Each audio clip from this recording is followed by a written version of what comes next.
डोळ्यात बदल म्हणजेच मोतीबिंदू, त्यावरील लक्षणे आणि उपाय. आपल्या डोळ्यातील काळ्या बाहुलीला म्हणजेच काळ्या गोलाकार भागाला भिंग किंवा नेत्रमणी असे म्हणतात. हे भिंग जेव्हा धुरकट बनते तेव्हा आपल्याला अंधुक दिसू लागते.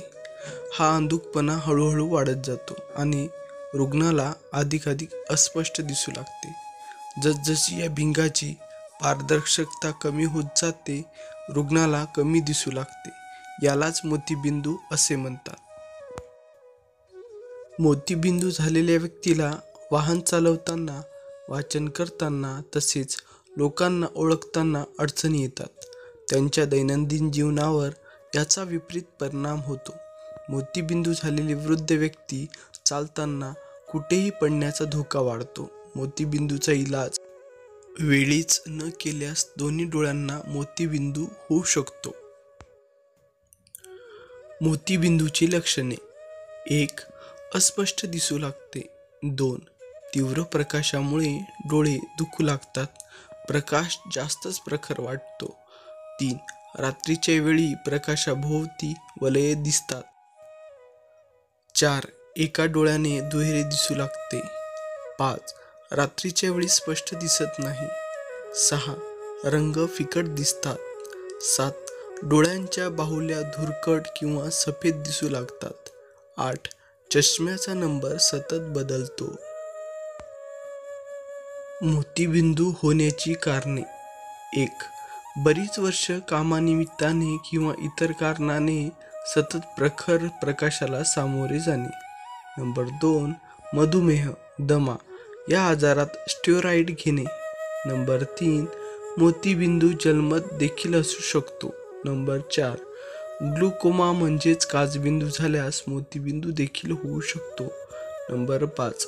अति प्रमाणात धूम्रपान करणे म्हणजेच बीडी सिगारेट पिणे. 6. अति प्रमाणात दारूचे व्यसन करणे. 7.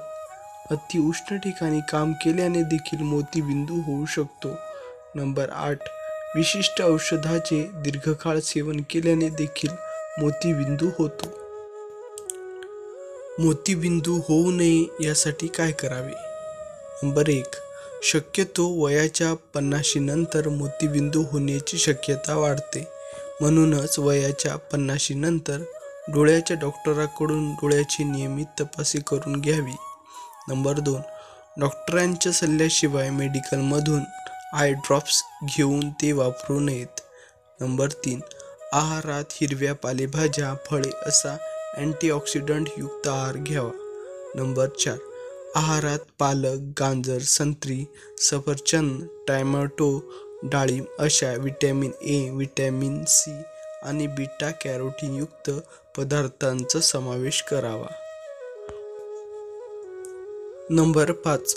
चष्म्याचा नंबर वाढला असेल किंवा कमी झाला असेल तर ताबडतोब चष्मा बदलावा. 6. उन्हात जाताना शक्यतो सनग्लासेस म्हणजेच काळ्या रंगाचे चष्मे वापरावेत. 7. तुम्हाला मधुमेह किंवा हाय बीपीचा त्रास असेल तर पथ्य जरूर पाळावीत. 8. दारू, धूम्रपान, तंबाखू अशा गोष्टींचे सेवन करू नये.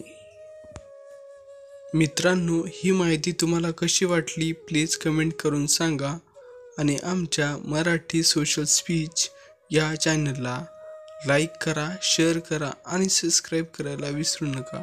धन्यवाद.